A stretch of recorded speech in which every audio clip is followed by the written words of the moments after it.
I want to thank everyone for coming. This week has turned out to be really sensational and very poignant with the content that people have been showing us. I do like to thank our sponsors, which is Epson, Pro Photo Daily, Archive Magazine, Photo Shelter, and American Photography. We have David Butow tonight, and just so everyone knows, tomorrow we're off, and then Friday we finish the week out with Ron Haviv. So, David, it's all yours.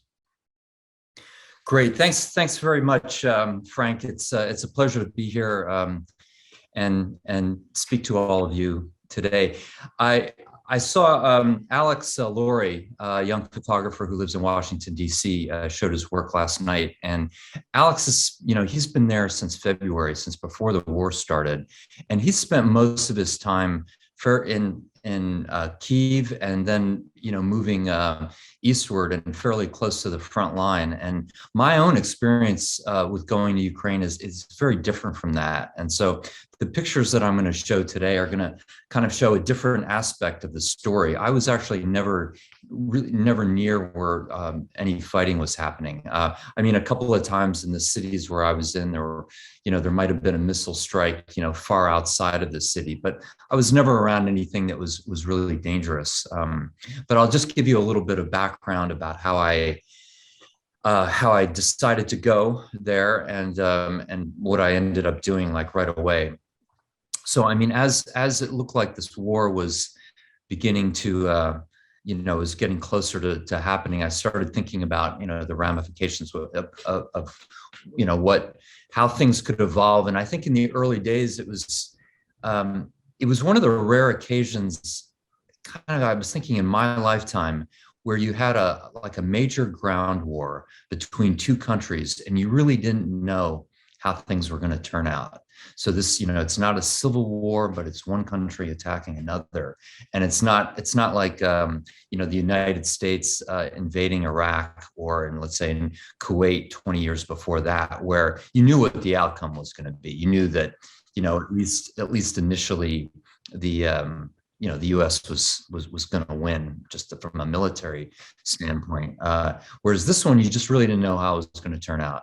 And once sort of the Putin raised the threat of using nuclear weapons, and that the possibility, or I should say, all the possibilities of what could unfold just seemed to me to be so significant that I wanted to at least put myself in the theater and be close by, as things might happen. So I kind of, I debated with myself for a couple of weeks, but finally decided to go. So I went initially to Warsaw. And as soon as I got to Warsaw, just sort of by good timing, I got an assignment from Politico to photograph refugees. And so this is something that they had been thinking about doing anyway. So having just gotten to Poland, logistically, it was actually very convenient. And it gave me sort of a raison d'etre right away, being there. And so essentially what I did was I went to the town in Poland that was the border, borders Ukraine. I'd been reading about this place in the media, and I began photographing the refugees there and a little bit of what was happening to them after they crossed the border. And then after a few days of doing that, I went into Ukraine, and I went to Lviv in Western Ukraine, which is the sort of the hub of refugees fleeing west. So there's a big train station in Lviv, and you've seen a lot of pictures from there. It was I think that's most of what John Stanmeyer was showing last Friday. But that's a place where people from all over Ukraine kind of met, like spokes on a wheel. And then from there, they could either go by bus or they could go by train into Poland.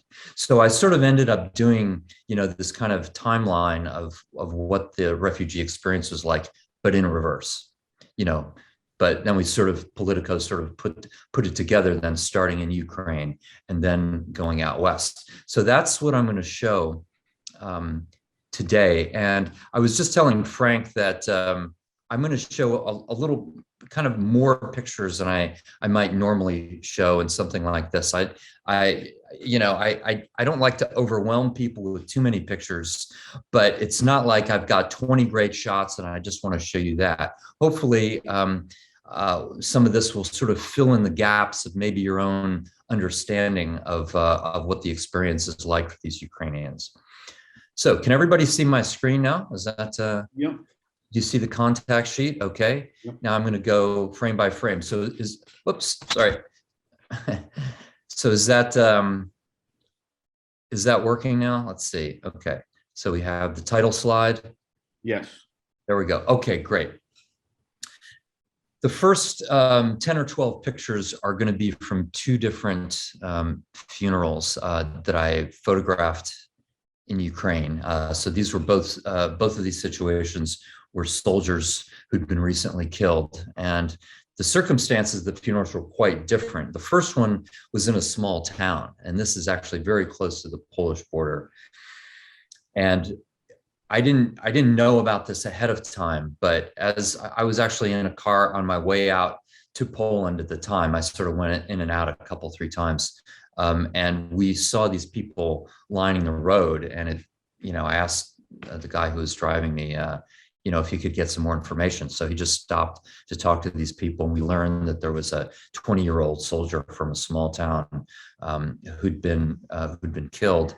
And so what was interesting about this was the people from the town all came out, onto the side of the road to watch the motorcade, if you will, the few cars of his family members, and then the van that was carrying his casket go down the road and then eventually end up at the young man's house.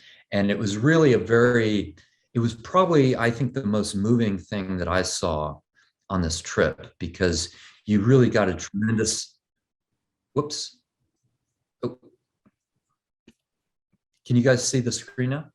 Well, now we're seeing your the sheet. Contact sheet. Okay, yeah, something Zoomish just happened. Okay, sorry about that. Okay. Yeah, I mean, it was a very moving thing to watch, because I think really the sense of community and the sort of the personal loss that was shared by all these people, who probably most of them knew this kid. Some of them were related, I'm sure. So as the cortege, went down the road, moving very slowly, the crowd of people, kind of followed. And you can see this is a traditional Ukrainian gesture, if you will, where people get on their knees as the casket passes. And this is the home of the soldier.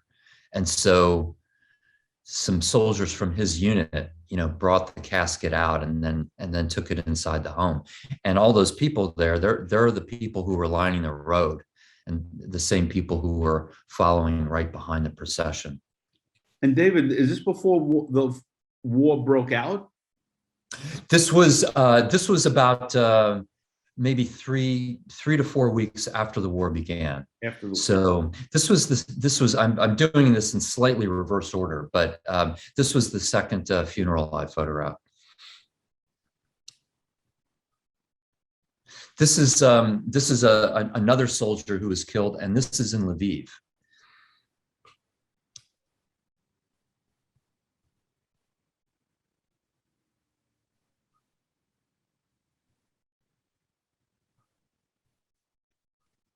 So the woman holding the flowers is the mother of the soldier.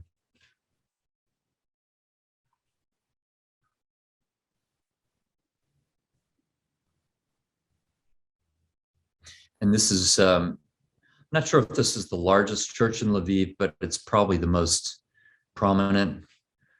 It's a Catholic church, not Eastern Orthodox like most of the churches in Lviv. I think in Western Ukraine, I think there's a sort of a disproportionate number of Catholic communities there.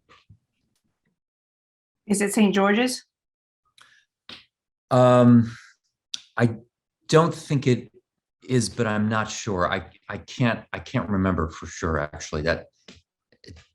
Are you where are you from, Anya? I was born in the U.S. My father was born in Lviv, so Oh, my family actually the majority comes from Western Ukraine. oh, So, really? Okay. yeah. Yeah. And we've been Yeah. to Well, church. pardon me? I think we've been to this church. It's St. George's. Hmm. Maybe, yep. Hmm.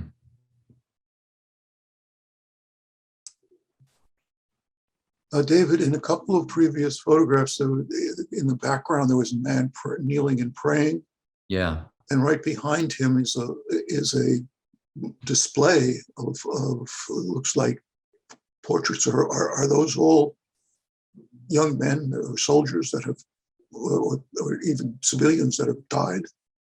Yes, I think they're either all soldiers or mostly soldiers.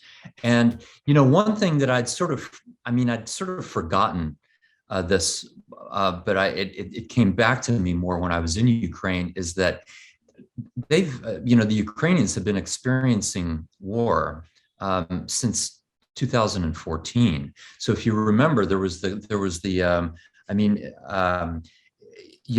president of Ukraine prior to 2014 was really a Russian puppet. And so the Ukrainians staged a revolution, and that's what that huge,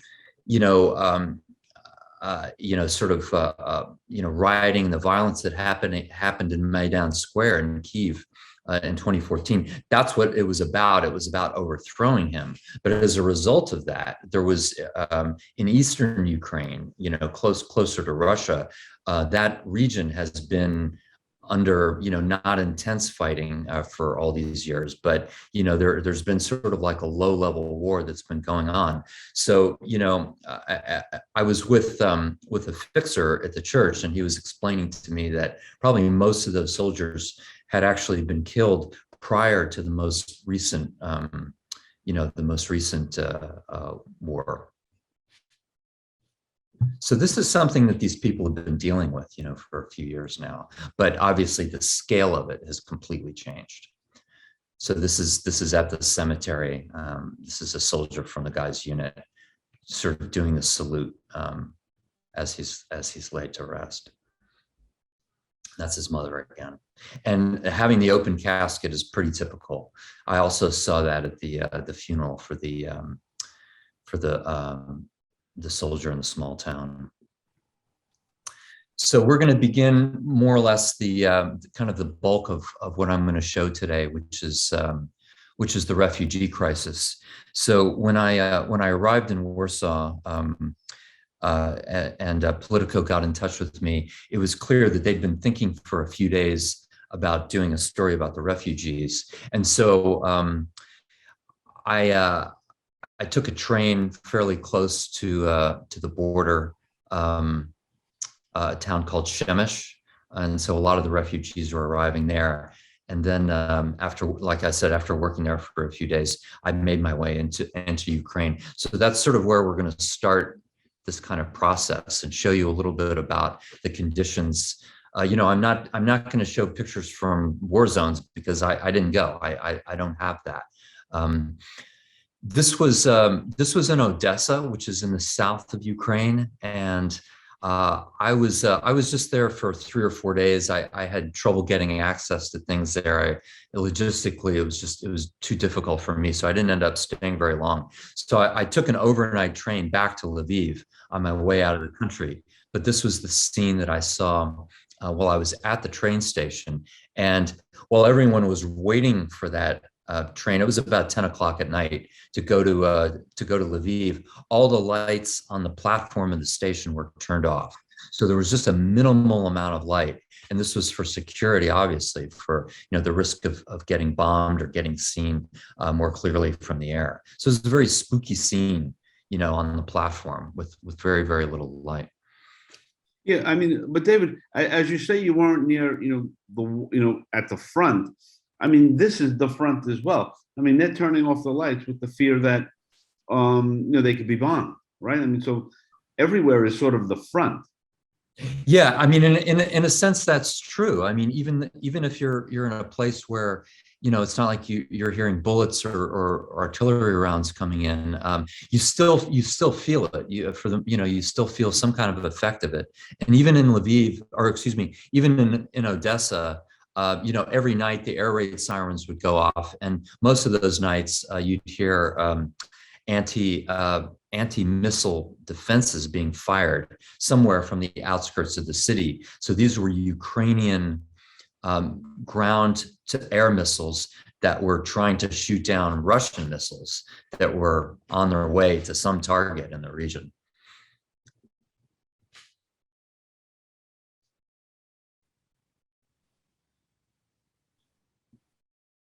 And you were on one of these trains, David? So I was on one of those trains. So I ended up taking overnight trains from both back and forth from Lviv to Odessa, which was about it's almost 12 hours each way, and it was actually pretty comfortable. I had my own kind of cabin and a bed to lie down on. It's interesting though, to your point though, Frank, like the attendants on the train made sure that you keep the blinds on your windows closed all the time, so light from inside the train wasn't going to be visible from outside. So this is the train station in Lviv. So kind of what we're seeing here is we're seeing two trains have just arrived, just sort of by coincidence, simultaneously arrived. And these are trains coming from other parts of Ukraine. So these are people who are now disembarking from those trains, and they're making their way to the main part of the train station. And so some of these people have been traveling for, in some cases, like literally 2 or 3 days. And it's not like the distances were that vast, but the trains were, just because of the volume of train traffic that was happening at the time, that combined with the trains would stop a lot. And I think particularly the ones that were carrying a lot of refugees, because the authorities would get on and, they wanted to, in some cases, they would check people's identity papers and things like that. And just, so they could sort of, so there weren't any, they were concerned about spies and things like that. I'll talk about that later. But you can see, I mean, most of these people are women and their children. And so, you all may have heard that since the war began, there's a law in the country now that men between the ages of 18 and 60 are not allowed to leave. So the people who are able to escape the violence at this point, for the most part, are women, and they've brought their children with them. So that's mostly what you're going to see in my series of pictures. So this is outside of the train station in Lviv, and these are first aid tents and that have been set up. And so you can imagine if you're coming from a city, let's say in eastern Ukraine, that's gotten bombed, it may have taken you a few days to actually get out of there and to finally get to a relatively safe city like Lviv. And then once you get there, you've got to figure out where to go from there. And obviously the whole situation is compounded if you have children with you or if you have an elderly relative with you. So it may take these people, it may take them another couple of days to figure out like where they're going to go and how they're going to get there. And for the most part, the people that I spoke with, they didn't have a plan. I mean, it's, everybody was just trying to figure out things as they went along. It's interesting how nobody is looking at you in any of these photographs. Like everyone is preoccupied with where they're going and trying to figure things out. Yeah, that's exactly right. Yeah, I mean, people have more important things to think about. And also, I mean, at the train station, both inside and out, it's not like there were a ton of journalists all the time, but there were always at least a few, right, that were around. So that I think people, the Ukrainians sort of got used to seeing photographers and TV cameramen around. So it wasn't, it's not such a novelty. But I also like to work in a low key way as much as possible, so that I really don't. The last thing I want to do is interfere with somebody's experience. Because obviously, it's extremely emotional. It's just so logistically challenging, the kind of the hurdles that they had to go through of going to a train station or trying to find a ride or get on a bus somewhere, really with just what you could carry in your hands, or maybe in a backpack or a rolling suitcase. So that's like, they brought with them just only the barest of essentials. Mm.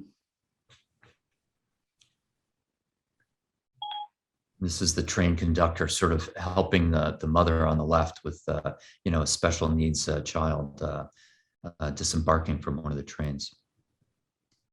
And I mean, one of the positive aspects of the experience and what I saw is the extent to which people really helped each other.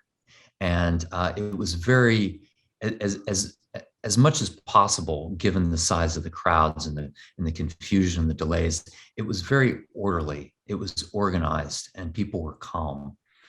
No, it's Sorry? interesting. No, it's interesting looking at this photo. Like, in 3 days, it's going to be the 3 kids and one of those bags, right?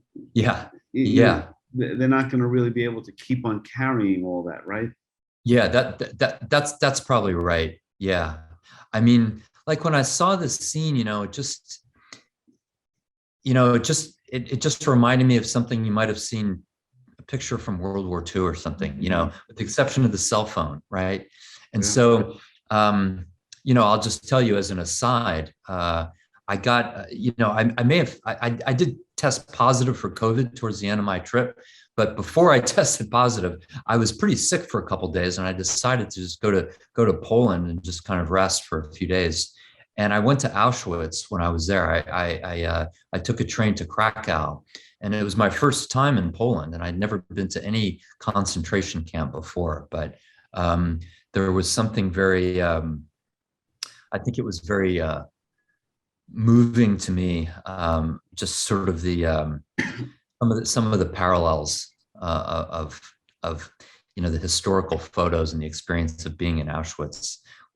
It's not the same thing, but the idea of just people being forced out of their homes because of some a violent aggression from a crazed dictator. It's just So All right, this is a Anya, woman. I just love that last picture only because each face tells a different story. When I'm looking at it, it's just, obviously the older woman seems probably to be the grandmother or the mother of the woman holding the baby. And she's almost they've been there, done that, have had my hardness. So I'm just taking control. The younger one's just kind of has this expression of what happens to life now, and then the innocence of the youngest child just trying to figure out where the heck are we right now. I don't know. You captured each of them beautifully. Oh, well, thank you. Yeah, thank you. And I mean, a lot of the people that I sort of interacted with, and in some cases, if I was going to get up to, let's say, this close to somebody, I always tried to at least talk to them or to make eye contact with them, just to sort of get a tacit sense of permission. I mean, it's one thing as a photojournalist, if you're out on the scene and things are very kinetic and you're sort of grabbing pictures as you go, but these people they were waiting in line to get on a train, and they're basically stuck there. And so I don't want them to feel like sitting ducks to any photographer that walks up. So in this case, and so a lot of people didn't speak much English, but in this case, this woman did speak English. And, every story that I heard was a little bit different. There was a little bit of nuance to it. And so in her case, she was an astronomer. She was a professional astronomer, and she was on her way to France. So she was going to a job that she had already set up, and she at that point she was already supposed to been in France starting her job, but the war, delayed everything. So, again, what normally would have been maybe a very long one-day trip to get from Ukraine to France, and I forget which city it was, it took her several days. This was, exactly what you think it is. It's a mother, her son, and then the grandmother who didn't want to leave, and who didn't want to leave the home. They were from Eastern Ukraine, and so this family had been living in a house that got bombed.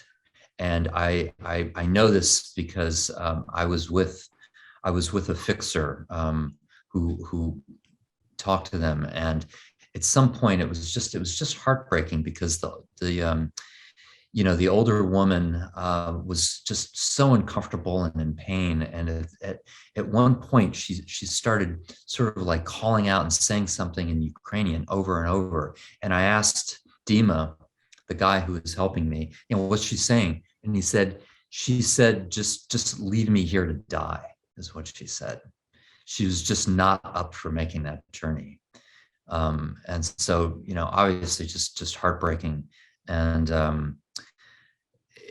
so horrible for her, and then for her daughter and the kid, just dealing with a person who's this immobile, all the logistical challenges of doing what we've been talking about, but try doing that with somebody in a wheelchair,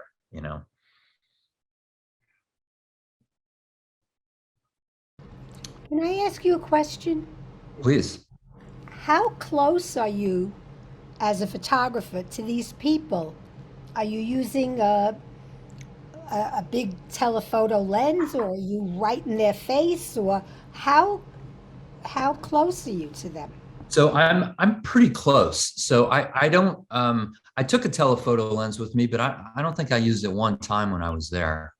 So the lenses that I like to use, for those of you who are interested in photography, I like to use lenses like in the 35 to 50 millimeter range, which is more or less approximates what you see just with your eyes. So to me, as my intention as a photographer, the main thing is to be able to go places and to give people who aren't able to be there themselves a little bit of what the experience is like to be there. So in order to do that, it's just like as if you were there standing on the platform, maybe less than 10 feet away from them, maybe 6 or 7 feet away, like in this case. So I think this is with a 50 millimeter lens. So the distance that it looks like to you, that's what you would see yourself if you were standing there. Okay, thank you. Yeah. You're welcome. Okay, so we've got this. So we're at the train station in Lviv. This is a woman who I forget. It was a relative who had just gotten on the train, and she was flashing what was probably victory signs. It could have been peace, but I'm guessing it was more about victory. So this train was headed to Poland.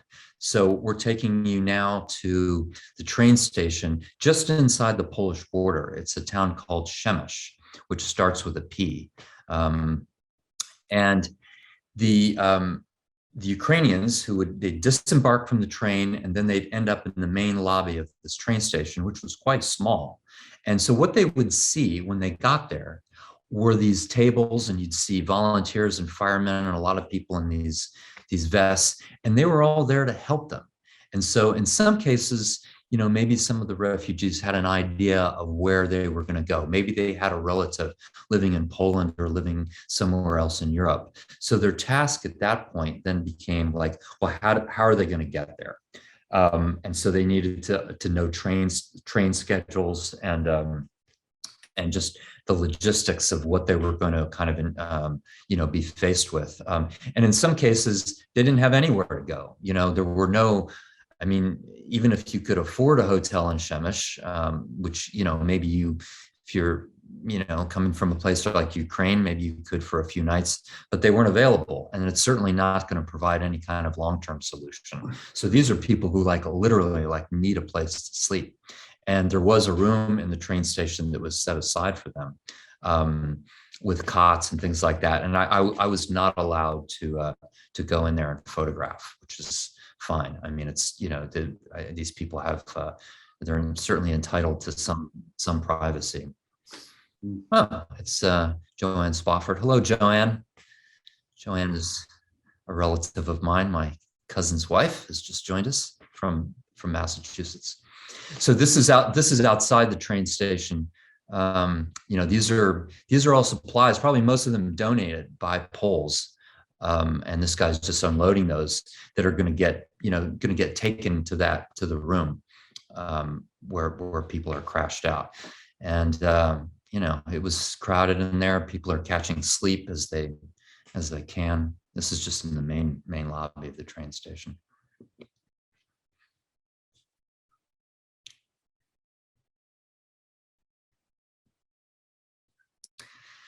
So, one little bright spot, little upbeat, couple of kids having fun. These two kids didn't know each other. They're not related, but they were waiting in the same part of the train station. So the girl there, the older girl, was just entertaining the young kids. So it's great to see, like those little moments of sort of brightness and levity, and in just an overall very grim situation.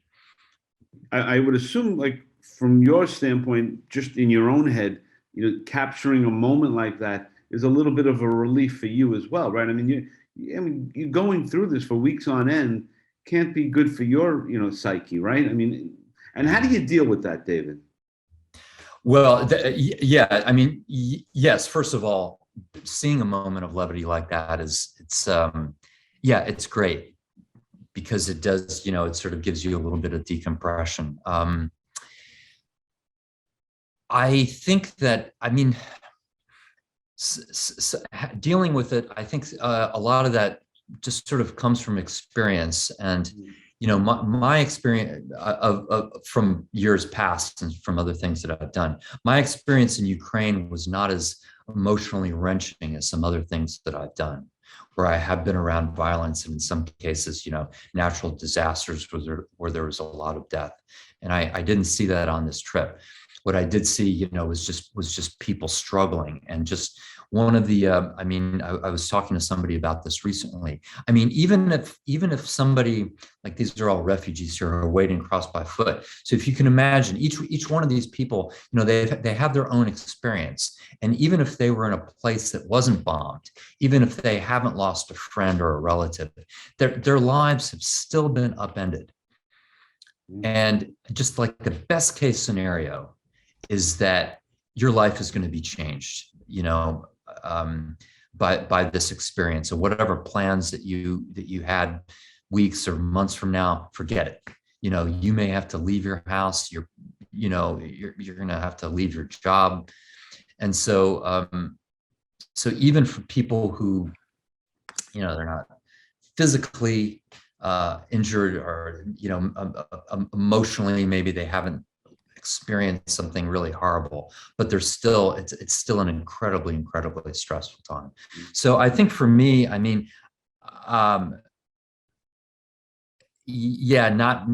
going through any of those experiences with them, it's certainly not affecting me anything like it is them. But overall, I mean, I think whenever I do something like this, I'm trying to take some of that empathy and then channel that into the photographs.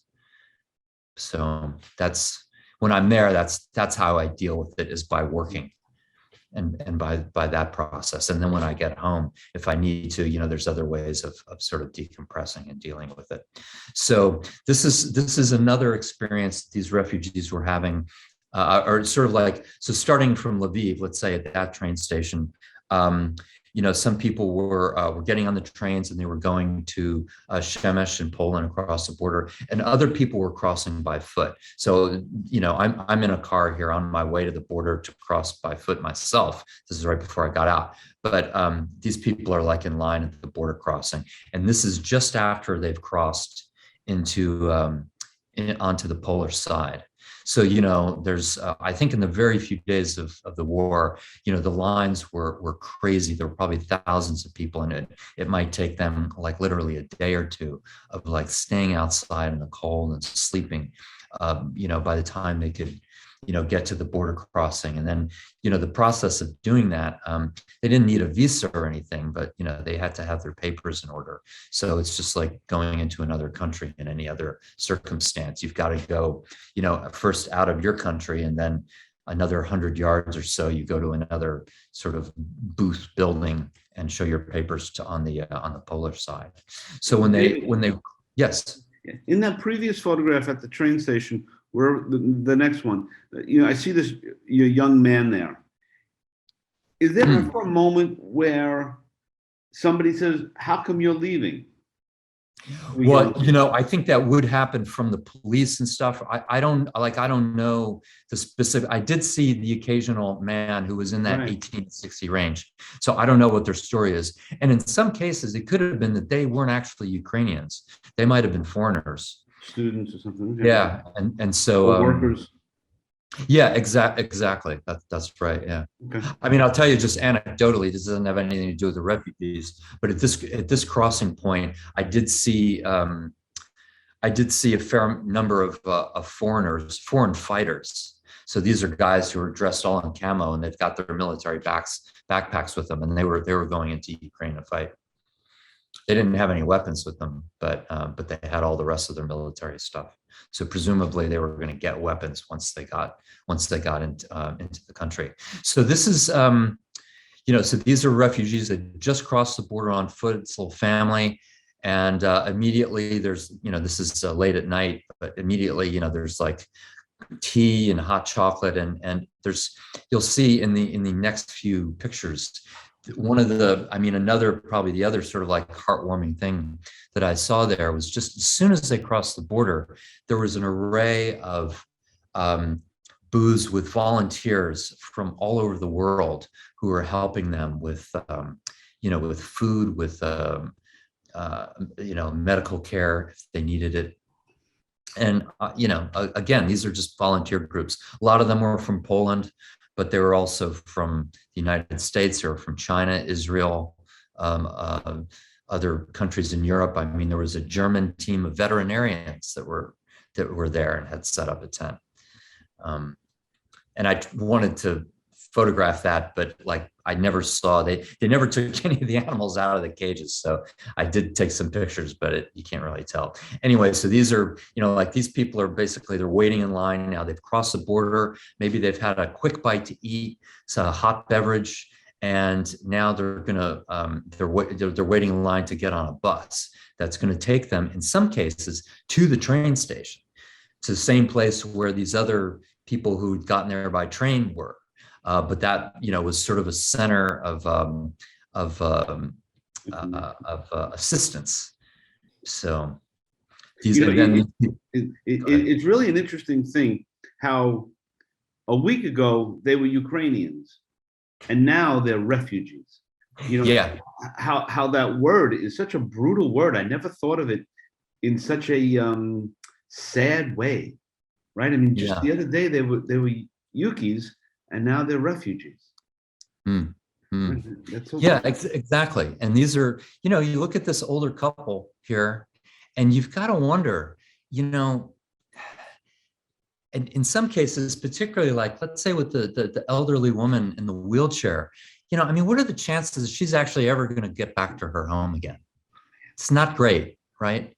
And so it's one thing to have to do this if you're 30, but if you're in your 70s, having to leave your country like this, having to leave your home to go to some place, and you just, maybe they're going to a relative's or who knows, but it's just,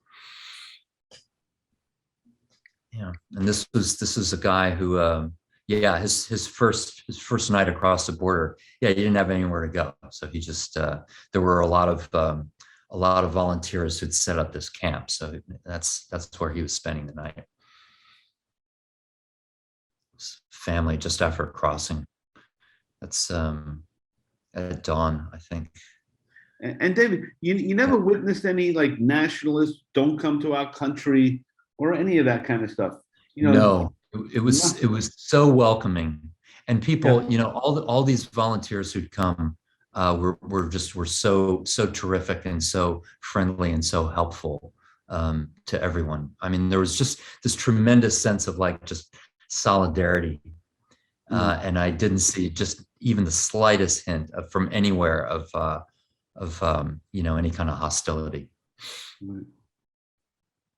Lot of animals, a lot of people carrying their pets, with them, cats in boxes, dogs on leashes, and this was kind of interesting. These are fathers, and um, their wives or the mothers of their children had just crossed the border on foot. So I don't know like what the story is. They were just on their way and everything was moving so quickly. I didn't stop them to ask what was going on, but they had just met their kids and they'd probably just seen them for the first time since the war had begun. So at least a month,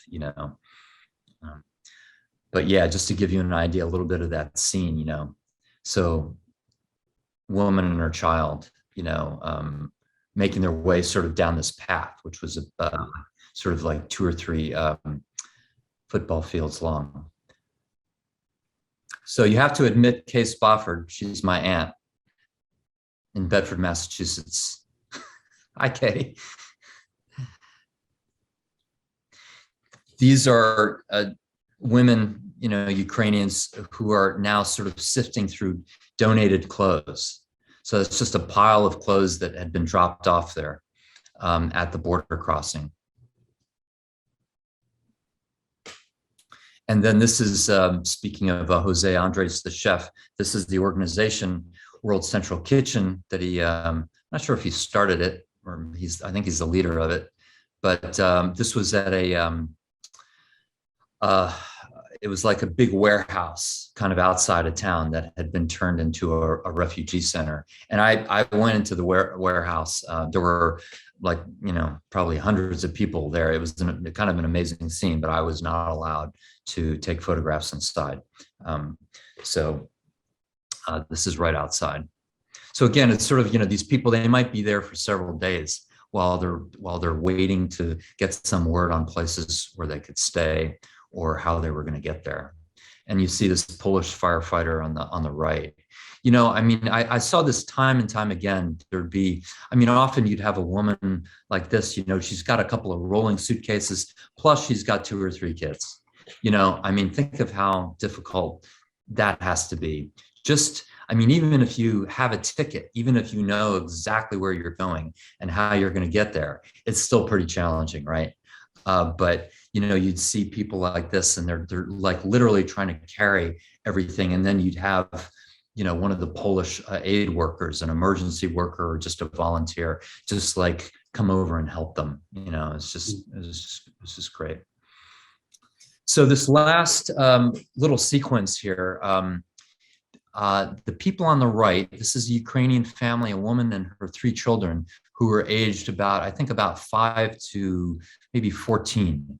And they were at this refugee center, and just by chance, they happened to meet a Polish couple who lived in the countryside about an hour from there, who wanted to take in a family to their home to help out. And so this was actually the second family that the Polish couple had taken in since the war began. The first family had already left, like they'd already figured out someplace to go. But as soon as that other family left, this husband and wife got in their car and they drove down to the refugee center. And I just happened to be there when this sort of happened. So I asked everybody if I could take pictures of the process and come along, and they were very happy to have me do it. So I had a rental car, so I just drove and I just followed them to the house. And this is David, is this done officially? Is this done officially with paperwork, or they just pick a family and the family goes? I think it's like that. I don't think there was anything official. It was just like, hey, you need a place to stay? Great, come with us. It was just like that. Yeah. So you see these 2 kids, then the older kid there in the back, it's the mother on the left going into the house. This is the mother seeing where 2 of the kids are going to stay. Talk the about room where, heroes, huh? yeah, right? No kidding, huh? And then this is in the kitchen, and sort of the den of the house. And this little boy who was great, very, he brought his hamster with him, you know, all the way from Eastern Ukraine, the hamster made it. So um, there's one last photo, which is this from the train station in Lviv, and a mother and her son on their way to Poland. So I'll leave the images with this one here, and take any questions or anything that anybody wants to talk about. Yeah, I mean, everything in the chat room is staggering. But if anyone has any questions, yeah, I can just open that up, Yeah. It's so doing this journey, I mean, it ended up being an assignment. Was it gratifying for you, David? I mean, like, give us a sense of how you felt after this body of work. Well, I mean, it was from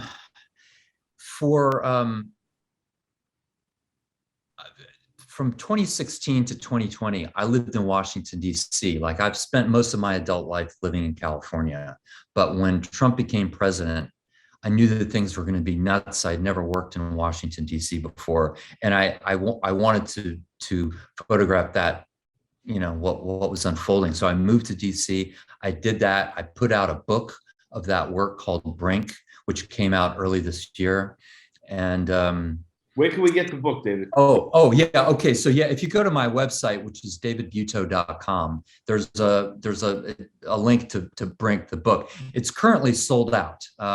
But I'm getting the final set of books from the publisher and then hopefully in the next 2 to 3 weeks. So you'll see the link to how you can also get it on Amazon. But if you buy it, I won't be able to send it out right away because I don't have any copies right now.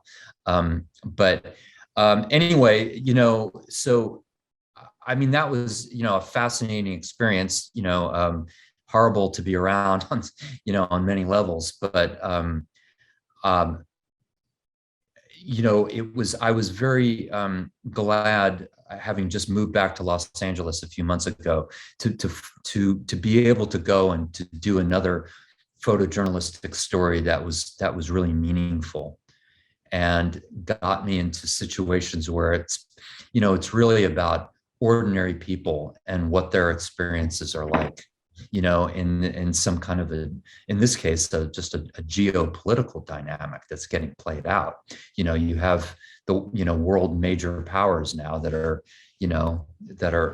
at conflict, but you have just ordinary citizens who are caught up in the middle of all this. And so, that's one of the main reasons why I wanted to become a photojournalist, was to be able to see these things firsthand and experience it on kind of a visceral level, and then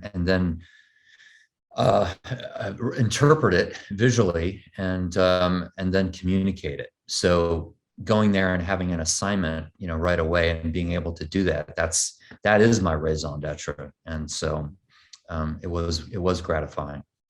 And do you work at, or is it like, where does curiosity begin and end as it relates to these different folks that you met? Like that family of 5 that went to this other people's house.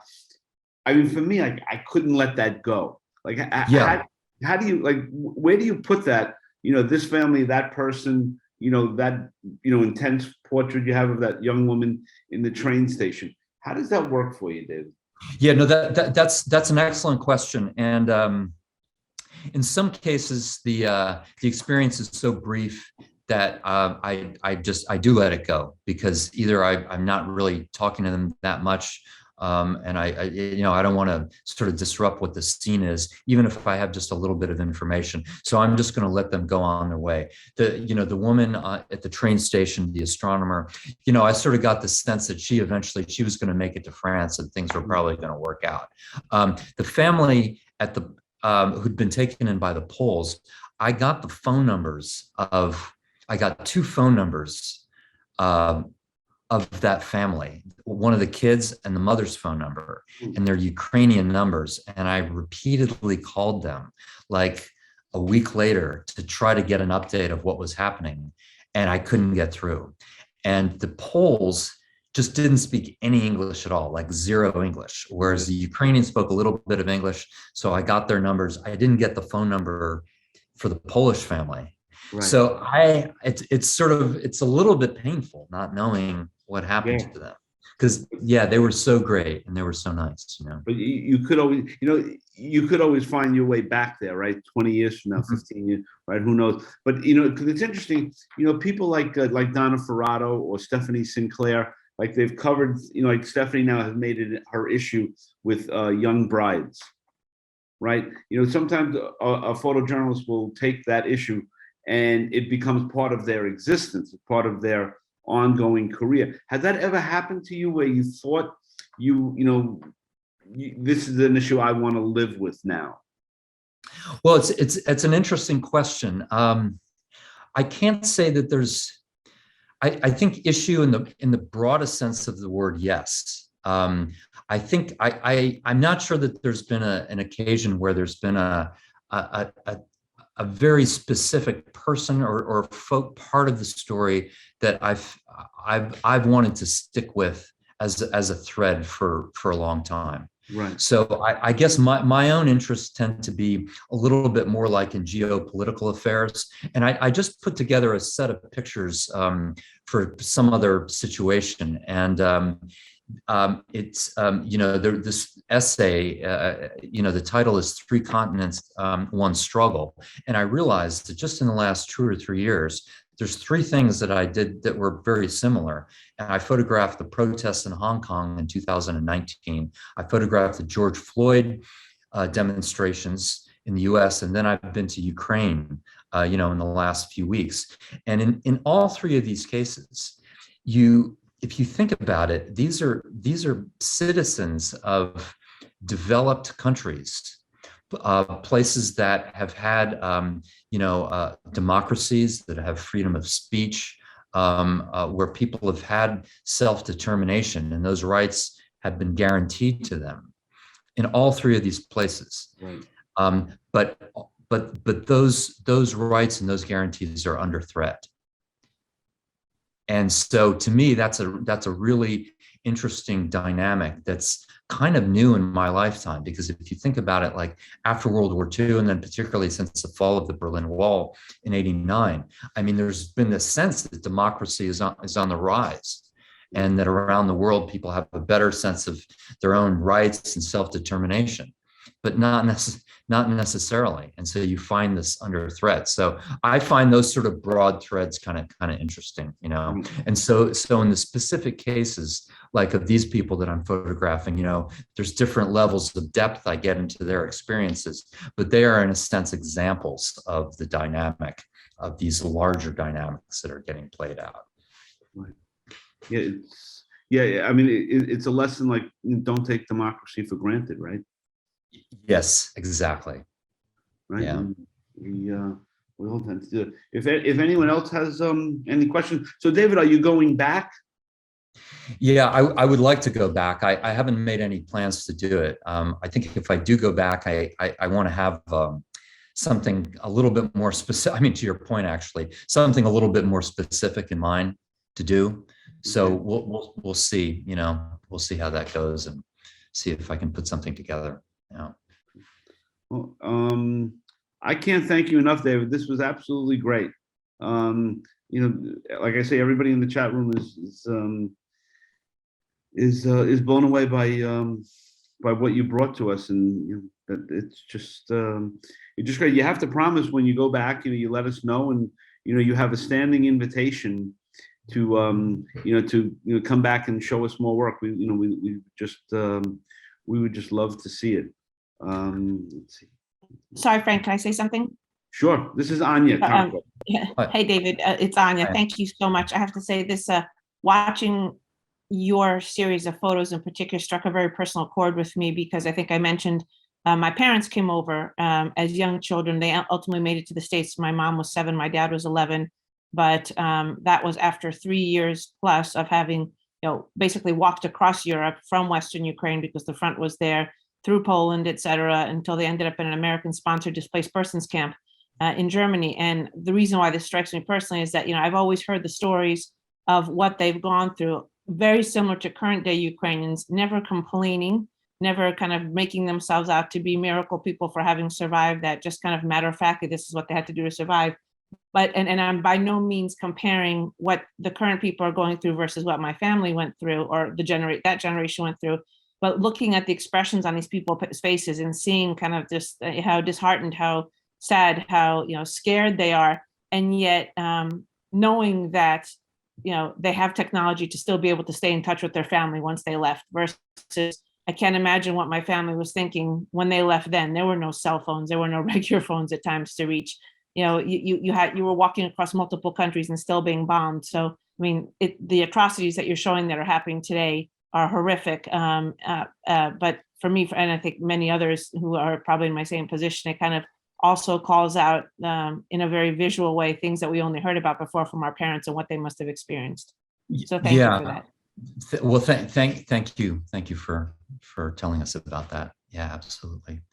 Well, and thank everyone who's joined us today. It was an honor to be able to talk about this and to show these pictures with you, and along with the other fantastic photographers who are presenting work from the same subject. So thank you again, friends and relatives, and Frank for putting it together. I really appreciate it. No, it's our pleasure. And like I say, we have a standing invitation. And so everyone knows, tomorrow we take a night off. I think everyone could use that.